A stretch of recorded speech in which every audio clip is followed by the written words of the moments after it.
저희 아버지 세대나 할아버지 세대는 참 험한 일을 많이 겪었습니다. 일본 식민지 가운데 있으면서 온갖 어려움이 많았고, 또한 6.25 한국 전쟁 때도 참 어려움이 많이 있었습니다. 그런 온갖 가난과 비참한 삶을 살았던 분이셨습니다. 그리고 1970년대 이후로는 한국 산업화의 주역이 되어서 오늘날 세계 10위권 내에 드는 경제대국을 이루어냈습니다. 그런 가운데 1980년대에 들어와서는 우리 한국 교회가 급격한 성장도 있었습니다. 그러나 이런 어려움도 알지 못하고 부모 세대에서 일구어낸 경제적인 풍요로움과 영적인 축복을 누리고 살아온 우리들에게는 그렇게 실감을 할 수가 없을지도 모르겠습니다. 제가 이런 말을 하면 듣기가 좀 싫을지도 모르겠지만, 저를 포함해서 다들 너무 곱게 자라왔다고 생각할 수가 있습니다. 물론 그렇지 않은 분들도 많이 있겠지만 대체로 그렇다는 것입니다. 한마디로 고생을 잘 모른다고 볼 수도 있습니다. 그래서 조금 힘든 일이 생기면 쉽게 이 포기를 해버리는 경향이 있습니다. 조금 힘들다고 결혼 생활을 포기합니다. 그리고 또 힘들다고 신앙생활도 포기합니다. 그리고 조금 더 힘들다고 해서 삶과 목숨까지도 포기하는 그런 일도 생깁니다. 오늘부터 고난주간이 시작이 됩니다. 예수님의 고난을 우리가 잊어서는 안 됩니다. 특별히 고난주간만큼은 예수님의 고난을 깊이 묵상하면서 살아가시기를 바랍니다. 이것은 적절한 비유가 될 수가 없을지도 모르겠지만, 우리 앞에 세대들이 온갖 어려움을 겪으면서 일구어낸 경제적 풍요로움과 영적인 성장으로 인해서 우리는 부모님들이 겪은 고통을 우리는 겪지 않고 있습니다. 그래서 우리는 그것을 모르고 잊어서는 안 됩니다. 그와 같이 우리의 고난은 우리가 받아야 할, 예수님의 고난은 우리가 받아야 할 온갖 고난을 대신해서 받은 것이라고 할 수 있습니다. 그렇기 때문에 우리는 예수님의 그 당하신 그 고난을 우리는 잊을 수가 없는 것입니다. 예수님의 고난으로 인해서 우리가 큰 은혜를 입었고, 마침내 우리는 죄로부터 구원을 얻게 되었습니다. 그렇다고 해서 우리가 안락함에만 젖어서는 안 되는 것입니다. 복음으로 살아가는 사람은 결코 이 세상이 주는 편리함에 젖어서 살지는 않습니다. 그 복음은 우리로 하여금 예수님처럼 살아가도록 만들기 때문입니다. 그래서 오늘은 고난의 복음이라는 제목으로 이 고난주간에 복음으로 살아가는 우리가 명심해야 할 것은 무엇인지 살펴보도록 하겠습니다. 첫째로, 복음을 믿을 때 고난이 있습니다. 8절과 9절 우리 다 같이 한번 읽어주시겠습니다.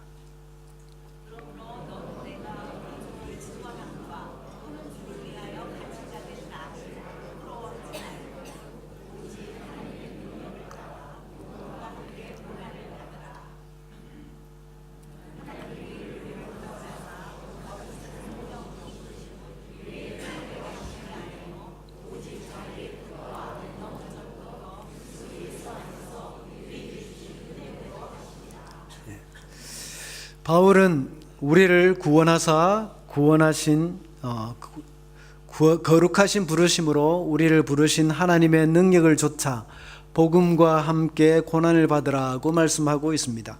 사도 바울은 복음을 전하다가 감옥에 갇히게 되었는데, 디모데 너는 내가 갇힌 것을 부끄럽게 생각하지 말라는 것입니다. 그 대신 내가 해야 할 일은 내가 믿는 복음, 그것으로 인해서 고난을 받으라는 말씀입니다. 우리는 복음을 믿으면 고난이 없고 만사 형통할 줄 알고 있습니다. 그런데 예수 믿는 것은 고난이 따르는 것이라는 것을 우리가 알아야 합니다. 오늘날은 예수 믿는다고 누가 괴롭히는 사람은 아무도 없습니다. 물론 모슬렘권이나 특수 선교 지역은 다릅니다. 그러나 그때 당시 예수님을 믿는다는 것은 바로 죽음과 직결되는 어려움이 있었습니다. 네로 황제의 핍박으로 많은 그리스도인이 사자밥이 되고 또 불에 태워 죽임을 당했습니다. 예수님을 믿었다는 이유만으로 죽임을 당하는 것입니다. 그래서 로마서 10장 10절에는 사람이 마음으로 믿어 의에 이르고 입으로 시인하여 구원에 이르느니라 하고 말씀하고 있습니다. 입으로 시인하는 것이 뭐가 그렇게 어렵냐고 말을 할 수도 있을 것입니다. 그러나 그때 당시는 내가 그리스도인이요라고 말을 하면 목숨을 내놓아야 하는 상황입니다. 그런데 오늘날 저와 여러분에게 있어서는 예수 믿는다고 해서 죽이는 그런 사람은 아무도 없습니다.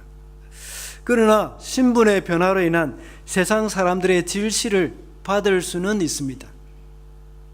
그래서 젊은 우리 학생들이나 청년들은 식사를 하다가 기도는 해야 되는데 기도하려니까 부끄럽고 그래서 일부러 젓가락 떨어뜨린 듯 하다가 다시 살짝 기도하고 이렇게 밥 먹는 그런 사람도 있었습니다. 신문이나 매스컴을 보면 그리스도인이 무엇을 잘못하면 무엇 하나 잘못하면 얼마나 큰 비난을 받게 되는지 모릅니다. 인터넷 댓글 올라오는 것을 한번 보십시오. 예수 믿는 사람들이 조금 실수하면 별의 별 욕을 다 합니다. 그러나 그들이 그렇게 욕한다고 해서 너무 그들을 못마땅해 할 필요는 없습니다. 그들이 우리를 핍박하는 이유는 그만큼 우리에게 기대감이 있기 때문입니다. 자기들은 그렇게 살지 못하여도 우리 기독교인만은 제대로 살라는 것입니다. 왜냐하면 그들과 우리는 다르기 때문이라는 것입니다. 그래서 예수님은 이런 말씀을 하셨습니다. 너희가 세상에 속하였으면 세상이 자기의 것을 사랑할 것이나 너희는 세상에 속한 자가 아니요 도리어 내가 너희를 세상에서 택하였기 때문에 세상이 너희를 미워하느니라. 내가 아버지의 말씀을 그들에게 주었사오매 세상이 그들을 미워하였사오니 이는 내가 세상에 속하지 아니함 같이 그들도 세상에 속하지 아니함으로 인함이니이다. 또 요한일서 3장 13절에는 형제들아 세상이 너희를 미워하여도 이상히 여기지 말라. 이와 같이 예수님을 믿으면 세상이 우리를 미워한다는 것입니다. 이럴 때 우리는 예수님의 그 고난을 생각하면서 잘 이겨나가야 합니다. 예수님이 당한 고난을 우리가 묵상하고 십자가의 신앙으로 살아갈 때 우리는 끈질긴 근성이 생깁니다. 들풀과 같이 밟힐수록 더욱 끈질기게 견디고 이겨내는 근성이 생깁니다. 그리고 목표로 하는 것은 어떤 어려움이 있어도 기어코 이루어내는 성취 동기가 생깁니다. 이것이 바로 하나님 아버지가 원하시는 그런 이 자아상이라고 할 수 있습니다. 하나님은 우리를 아주 소중한 자녀로 삼고 계시지만 소중한 자녀가 그저 나약하게 있는 것을 원치 않으시는 겁니다. 그래서 우리를 때로는 광야로 내몰기도 하십니다. 거친 광야에서 비바람과 싸우고 들짐승과 싸우면서 하나님이 우리에게 주신 그 본래의 모습, 그것을 키워나가기를 원하시는 것입니다. 그래서 때로는 하나님께서는 우리에게 유혹과 같은 고난을 주실 때도 있습니다. 오늘날 그리스도인들은 복음을 믿는다고 하지만 너무나도 세상에 길들여져 있습니다. 우리는 세련된 것을 좋아합니다. 그래서 때로는 열정적으로 찬양하는 것을 좀 천박하게 생각할 때도 있습니다. 열정적으로 기도하는 것을 약간 무식한 것으로 생각하는 사람도 있습니다. 복음을 믿지만 세상과 적당히 타협하면서 믿습니다. 세상의 풍속과 적절하게 협력해서 적당히 믿는다는 것입니다. 예수 믿으면 고난은 오는 법이 아니라고 여깁니다. 오히려 고난이 오는 것을 죄를 지어서 하나님께 벌 받는 것으로만 생각하고 고난받는 것을 부끄럽게 여기기까지 합니다. 방금 전에 말씀드렸던 것처럼 예수님을 믿으면 하나님은 당신의 자녀를 더욱더 연단시키기 위해서 유혹과 같이 알 수 없는 고난도 받게 될 수 있습니다. 그런 것조차도 많은 사람들은 죄를 지어서 그렇다고 생각합니다. 그래서 그런 고난도 역시 부끄러워하는 사람들도 있습니다. 지난번에도 잠깐 말씀드렸지만 예수 믿으면 부자로 살아야 하고 예수 믿는 사람은 실패해서는 안 되는 것처럼 생각을 합니다. 그리고 예수 믿으면 세상 사람들에게 존경받아야 되는 것처럼 생각을 합니다. 그러나 사도 바울은 그렇게 살지 않았습니다. 아니, 사도 바울뿐만 아니라 초대 교회 성도들은 소위 그 교양 있는 그리스도인들처럼 그렇게 잘 살지 못했습니다. 그들은 많은 어려움을 겪었습니다. 오늘 본문에 나오는 바울만 봐도 그렇습니다. 우리는 바울을 그저 위대한 사도라는 그런 생각의 틀 속에서 넣어 생각하다 보니까 이 참모습을 제대로 보지를 못합니다. 그러나 그는 사도이기 전에 한 인간이었습니다. 그는 위대한 선교사이기 전에 사형수로 이 본문에 나타납니다. 그에게도 우리와 똑같은 인간의 나약성과 허점, 괴로움, 두려움, 내적 갈등, 슬픔, 고난받기를 그 싫어하는 마음이 있습니다. 그는 외롭고 억울했고 분했던 그런 사람이었습니다. 그는 늙어 죽도록 자식 하나 없었습니다. 디모데를 제자로 삼고 내 아들이라고 불렀습니다. 그리고 이제 달려갈 길을 다 가고 선한 싸움을 싸우고 의의 면류관이 준비되어 있음을 너무나도 분명히 확신하고 있으면서도 디모데야, 나 죽기 전에 너를 만나고 싶구나. 그덕과 특별히 양피지에 쓴 책을 가지고 어서 오너라. 겨울이 되기 전에 말이다. 이렇게 부탁하기도 했습니다. 그는 천국에서 계시를 받은 그런 경험도 있었지만 뼈저리게 고독해했고 죽기 전에 자신의 소유물과 그리운 영적인 아들 디모데를 그토록 보고 싶어 했던 너무나도 그런 인간적인 그런 인물이었습니다. 그런 그는 자신의 삶을 추억하면서 디모데에게 마지막으로 한 말은 복음을 위하여 고난을 받으라고 충고했습니다. 이렇게 바울은 비록 어렵고 힘들게 마지막 생을 마쳤지만 그는 복음을 통해서 받게 되는 그 고난을 피하려고 하지 않았습니다. 아니, 오히려 이런 고난이 그로 하여금 생명의 면류관을 얻게 하는 더할 나위 없는 좋은 기회로 여기면서 기쁨으로 그 순간을 기다리고 있었습니다.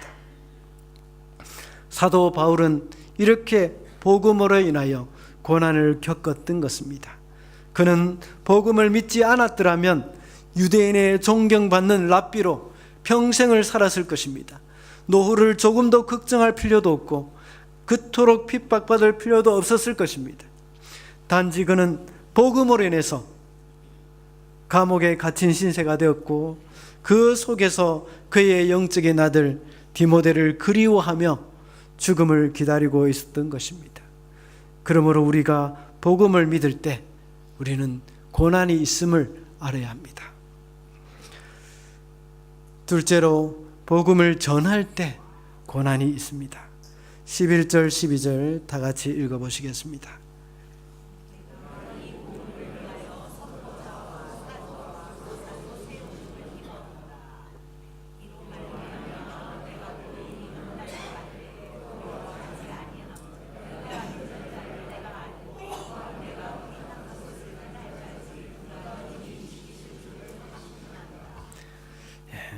오늘 본문에서 바울은 말할 때에 이를 인하여 내가 이 고난을 받는다.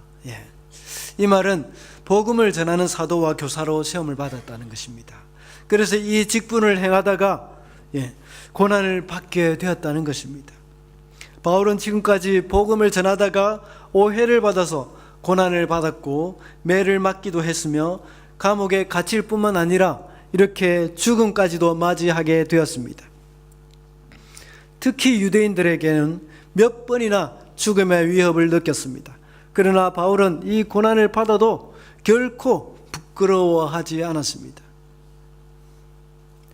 오늘날 예수 믿는 것에 대한 직접적인 핍박은 잘 없습니다. 그러나 복음을 전할 때는 여러 가지 핍박이 생기기도 합니다. 먼저 사람들에게 참 많은 부끄러움을 당하게 됩니다. 그리고 여러 가지 자존심 상하는 일도 많이 생깁니다. 그래서 아주 번거로워지는 것입니다. 그래서 때로는 복음을 전할 때 적당히 타협할 때가 많습니다. 예수 믿으면 이 세상에서 잘 되고 복 받는다. 요즘은 자꾸만 이렇게 복음이 변질되어 가는 듯합니다. 초대 교회 당시에도 이런 변질된 복음을 전한 사람들이 있었습니다. 그 예가 갈라디아서에 잘 나타나 있습니다. 갈라디아서 5장 11절에 보면 형제들아 내가 지금까지 할례를 전하면 어찌하여 지금까지 핍박을 받으리요 그리하였으면 십자가에 거치는 것이 거쳤으리니 무릇 육체의 모양을 내려 하는 자들이 억지로 너희로 할례 받게 함은 저희가 그리스도의 십자가를 인하여 핍박을 면하려 함뿐이라. 갈라디아 교회에 거짓 선지자들이 와서 가르치는 것 중에 복음에다가 다른 무엇을 더해서 전했습니다. 복음을 전할 때에 복음에 할례도 함께 포함시켰던 것입니다. 왜냐하면 십자가만 전할 때에 핍박이 있었기 때문입니다. 그리고 유대인들에게 왕따를 당하고 반대를 받았기 때문입니다. 그래서 사도 바울은 그들이 억지로 할례받게 하는 것을 그것을 가리켜서 저희가 그리스도의 십자가를 인하여 핍박을 면하려 함뿐이라고 말합니다. 우리는 복음을 복음답게 전해야 합니다. 복음을 타협해서 전하는 것이 아닙니다. 복음의 야성 그대로 살려서 전해야 합니다. 우리는 복음을 복음답게 전해야 하는 것입니다. 복음에다가 사업 성공을 더하거나 복음에다가 복권 당첨을 더합니다. 복음에다가 가정의 행복을 더해서 전합니다. 그리고 병이 낫는다는 기대감도 가지게 됩니다. 물론 예수 믿고 성공한 사람들도 있고 병 고침을 받은 사람들도 있습니다. 그러나 복음은 그것이 목적이 아닙니다. 그것은 부수적으로 올 수도 있고 오지 않을 수도 있습니다. 그것에 집중해서 복음을 전하는 것은 성경에 말하는 바가 아닙니다. 그것은 그저 무속신앙이나 전통, 기복신앙과 다를 바가 없습니다. 성경에 나오는 우리 사도들은 복음을 복음답게 전했습니다. 사도행전에 보면 베드로가 말하기를 너희들이 하나님의 아들 예수님을 십자가에 못 박았다. 그렇게 하면서 그들의 죄를 지적했습니다. 그리고 하나님이 그 예수를 너희가 죽은 그 예수를 다시 살리셨다고 선포했습니다. 그러자 3,000명이 형제여 내가 어찌할꼬 하면서 애통해하며 회개했고 한 번 더 또 복음을 전할 때에 남자의 수만 5,000명이 회개했습니다. 또 다른 예가 있습니다. 스데반 집사가 복음을 복음답게 전하다가 돌에 맞아 순교를 했습니다. 그는 유대인들을 향해서 우리 조상들이 의인이 오실 것이라고 예고한 그 하나님의 선지자들을 죽였다고 말합니다. 그리고 너희가 그 하나님의 약속대로 온 의인을 죽였고 또 그가 다시 살아났다 말을 하면서 너희들이 천사의 율법도 받지 않고 또 받았고 그것을 받았으면서도 그것을 지키지도 않았다 하며 목이 곧은 백성이라고 책망했습니다. 그래서 스데반의 이 말을 들은 유대인들은 분노를 참지 못하고 스데반을 돌로 쳐 죽였습니다. 이와 같이 우리가 만일 복음을 복음답게 전한다면 엄청난 회개의 역사가 일어나든지 아니면 복음을 전하다가 핍박을 받게 될 것입니다. 그래서 복음을 복음답게 전하게 될 때에 또 많은 사람들이 교회를 오지 않을 수도 있습니다. 복음답게 전하게 되면 출석률이 또 저조할 수도 있습니다. 그럼에도 불구하고 우리는 복음을 복음답게 전할 때 고난이 있음을 우리는 명심하면서 그 복음을 우리가 신뢰하며 그 복음대로 살아야 할 것입니다. 마지막으로 복음으로 살 때에, 복음으로 살아갈 때 고난이 있습니다. 13, 14절 다 같이 읽어주시겠습니다.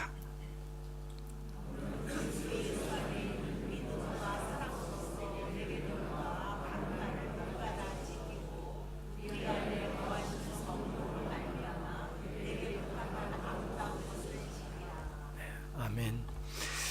바울은 8절부터 복음과 함께 고난을 받을 것을 권면하면서 13절, 14절과 같이 복음을 따라 살고 복음을 지킬 것을 권면합니다. 이 말은 복음을 따라 살고 복음을 지킬 때에도 역시 고난이 있다는 것을 말씀해 주고 있는 것입니다. 정말 우리가 말씀을 지키며 살 때 고난이 따릅니다. 이 세상과 다른 가치관을 가지고 살아야 하기 때문입니다. 그래서 공부도 더 열심히 해야 하고 일도 더 열심히 해야 합니다. 다른 사람들은 휴일이 되면 낚시나 등산을 가기도 하고 또 골프를 치러 가기도 하지만 복음으로 살아가는 사람들은 휴일이 되면 더 바쁩니다. 교회에 와서 봉사도 해야 합니다. 학생들을 데리고 수련회를 가야 합니다. 우리 청소년들은 다른 사람들이 공부할 때 우리는 교회에 와야 하고 성경 읽고 제자훈련을 받아야 합니다. 또 교회 봉사도 하고 찬양 연습도 해야 합니다. 기도회에도 와야 하고 또 하나님 앞에서 또 많은 전도를 위해서 알파도 섬겨야 합니다. 적당히 거짓말을 하며 살 수도 있지만 신앙인이기 때문에 거짓말도 못합니다. 조금만 부정직하면 많은 유익을 얻을 수도 있지만 정직하게 말하는 바람에 물질적인 손해를 감수해야 할 때도 있습니다. 그럼에도 불구하고 우리는 복음에 합당하게 살아야 합니다. 복음을 지키면서 복음으로 살 때에 핍박이 있고 고난이 따릅니다. 오늘날 한국교회가 힘을 잃어가고 있고 사회적으로 눈총을 받고 비난을 받는 이유가 무엇입니까? 한국교회 성도들이 복음으로 살아가지 못하기 때문입니다. 그들은 핍박받고 손해보는 것이 두려워서 복음으로 살아가지 못하고 있습니다. 한국의 국회의원들, 정치가들 중에서는 기독교인들이 얼마나 많습니까? 그러나 그들은 자신의 인기가 떨어지고 지지도가 떨어지는 것이 두려워서 복음으로 살아가지 못하고 있습니다. 그래서 기독교가 천덕꾸러기로 전락하고 있습니다. 반대로 과거에 한국 초대 교회 성도들은 핍박을 두려워하지 않았습니다. 세상 사람들의 눈치를 보며 살지 않았습니다. 그럴 때 그들은 이 세상을 변화시키는 사람들이 되었고 사회를 변화시키는 사람들이 되었습니다. 복음으로 살아간다는 것은 예수님처럼 살아간다는 것입니다. 예수님은 하나님의 말씀에 순종하면서 살았고 그 말씀이 당신을 통해서 이루어지도록 하기 위해 목숨까지도 내놓으셨습니다. 복음 때문에 당하는 불이익, 복음 때문에 당하는 고난, 복음을 위해서 좀 불편하게 사는 것, 그것을 각오하지 않고 복음으로 살아가지 않는 한 교회는 더 이상 소망이 없습니다. 그러므로 우리는 복음으로 살아갈 때 당연히 고난이 따른다는 사실을 기억하고 복음과 함께 고난을 받아야 합니다. 기독교의 생명력은 고난으로 인하여서 나타납니다. 만약 여러분의 삶 속에서 손해를 감수하고 믿음의 결단을 내려야 할 때가 있습니까? 그렇다면 그때가 바로 여러분의 삶 속에서 생명력이 꿈틀거리는 순간임을 명심하시기 바랍니다. 이번 고난주간에 여러분이 끊어버리지 못하고 있는 은밀한 죄가 있다면 결단하시기 바랍니다. 혹시 술, 담배를 끊지 못하고 있습니까? 다른 사람들이 알면 부끄러운 무엇이 있거나 양심에 거리끼는 것이 있다면 결단을 내리시기 바랍니다. 우리에게 어떠한 불이익이 와도 이제는 복음대로 살겠다는 그 결단이 일어나야 합니다. 왜냐하면 복음으로 살 때 받게 되는 그 고난이 우리로 하여금 더욱더 그리스도인답게 만들어주고 기독교로 하여금 생명력이 넘치게 만들어주기 때문입니다. 그러므로 우리는 어떤 고난이 있어도 십자가의 복음을 삶에 실천하며 살아가야 합니다. 말씀을 맺겠습니다. 오늘이 고난 주간의 시작입니다. 고난에는 많은 유익이 있습니다. 무엇보다도 우리는 고난을 통해서 하나님과 가까워지게 되고 주님을 더 많이 닮아가게 됩니다. 세상 사람들은 돈이 많으면 행복해지고 사업에 성공하면 행복해지는 줄 생각합니다. 그러나 초대교회 성도들은 대부분이 가난한 사람들이었습니다. 초대 한국교회 성도들도 역시 마찬가지입니다. 그들은 가난한 사람이었고 미천한 신분의 사람들이 대부분이었습니다. 그러나 그들은 이 세상 그 누구보다도 행복한 사람들이었습니다. 왜냐하면 그들은 하나님을 사랑했기 때문입니다. 우리는 영적인 존재이기 때문에 하나님으로 채워져야 행복하게 되어 있습니다. 그러나 하나님 외에 다른 것, 돈으로 채워도, 사업에 성공하거나 명예로 채워도 결코 만족함을 누릴 수가 없습니다.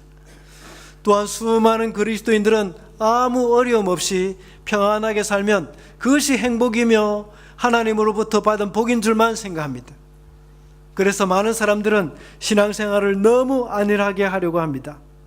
그저 아무 문제 없이 건강하게 주일 예배만 참석하고 헌금 조금 내는 것으로 우리의 신앙 양심을 만족시키려고 할 때가 많습니다.